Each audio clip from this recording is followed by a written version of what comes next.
My name is Zachary Davis. I'm currently enrolled in the Recording Arts Bachelor's Program at Full Sail University. I'm here to interview a friend of mine who was on the cover of the Dallas Observer in May and manages many upcoming artists from the area.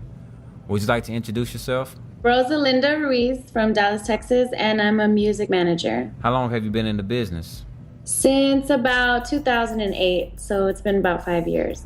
What do you see as the role of the visual arts in society today, particularly in your profession? In terms of visuals, it's always been important to have an eye-catching visual or something that captures the mood of the music because it has to draw in the consumer. So before they ever even hear the music, they're attracted to the piece by what it looks like. And so I think it's always played a really critical role. And even now that, a lot of stuff is online, it's still the same, concept of having to capture people with a visual, because on blogs or wherever it is that you're going to find music, you're going to see a picture of it first before you ever hear it. A lot of iconic logos and things like that usually come from music artists. And so when you think of like art in America or just kind of classic American art, a lot of it is driven by, visuals that tie into the music industry in some way. New communications and media technologies make imagery almost instantly available. Do you believe that this is having a positive or negative influence on your industry? Please provide an example.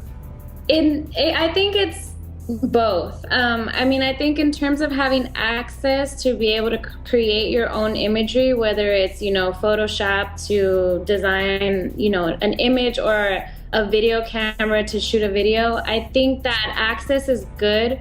But at the same time, in some ways, it kind of waters down the quality of what we see on a daily basis. So, for example, in the past, it used to be, more difficult. Like you had to hire somebody who's probably, majored in art or who was just designing since they were kids. And that's just, what they wanted to do. And you had to pay that person. You got a professional product and, the quality was good. That's what you were looking for. But now that people have access, a lot of people are self-teachers. They teach themselves how to use Photoshop, or they're trying to cut corners and not have to pay somebody to do those things. But the quality of the output isn't always what it should be. I think it's a good thing. The access definitely spawns a lot of creative people to tap into their creative side. But it also has a downside in that the quality can suffer. What popular images do you see that are frequently repeated throughout your industry? I would say the American flag has always been something that ties into music in some way. Like I can already think of, this generation, A$AP Rocky kind of brought the American flag back. The last decade, a group like Outkast had an American flag as their album cover. And you go even further back, like Sly and people like that, things that tied into, like periods of America where things were rocky or where, people talked about revolution and things, and they always had the flag as part of that imagery. So I think that's one that you see it, whether it's something revolutionary or just something that somebody thought looked cool. I think it's always been a part of art and music. Whether it's rock or rap or soul or something, that flag always finds its way to be a part of the imagery. Who is one of your favorite visual artists, and or what is your favorite style of visual art? I tend to like a lot of line work that somewhat incorporates like a tribal look, not necessarily like a traditional tribal look, but some sort of like just modern line work and just shapes. One visual artist that I like a lot is Steve Harrington. He does a lot of that kind of stuff, but he also draws characters and things.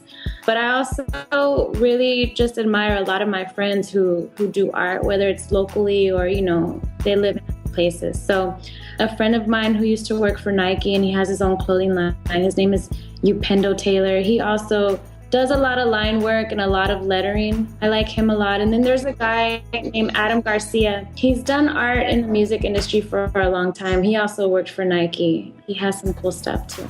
How has your knowledge of famous artworks influenced your creative process? I think it has a huge impact on my creative process personally, just because from where I sit as a manager, a lot of what I have to do is also be a brand manager for the artists that I'm working with.